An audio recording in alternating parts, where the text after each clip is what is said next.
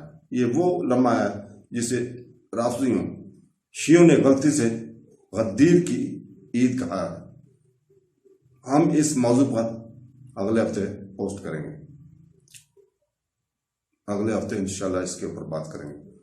حضرت سیدنا علی رضی اللہ تعالیٰ عنہ فرمایا کرتے تھے کہ مجھ سے ان کا تعلق کے 2 گروہ گمراہ ہو گئے تھے، وہ جو میری محبت میں حد سے بڑھ گئے اور جن کے نفرت حد سے بڑھ گئی۔ تو دوستو، جلوس نے رات ذوالحلیفہ میں گزاری، فجر کی نماز ادا کرنے کے بعد یہ دعا پڑھتے ہوئے اس سے مدینہ منورہ میں داخل ہوا۔ ہم توبہ کے طلبگار اور اللہ کی عبادت کرتے ہوئے واپس لوٹتے ہیں۔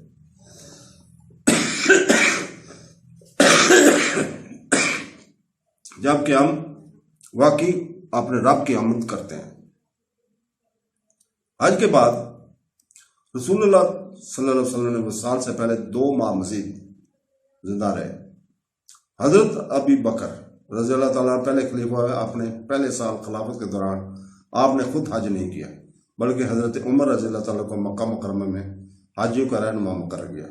اگلے سال انہوں نے خود مسلمانوں کے حج کی قیادت کی۔ جب حضرت ابو بکر رضی اللہ تعالیٰ عنہ کا انتقال ہوا تو ان کے بعد حضرت عمر رضی اللہ تعالیٰ عنہ دوسرے خلیفہ بنے، جنہوں نے پہلے سال حضرت عبد الرحمن بن عوف رضی اللہ عنہ کو بھیجا، جو خود حاجیوں کی امامت کرتے تھے۔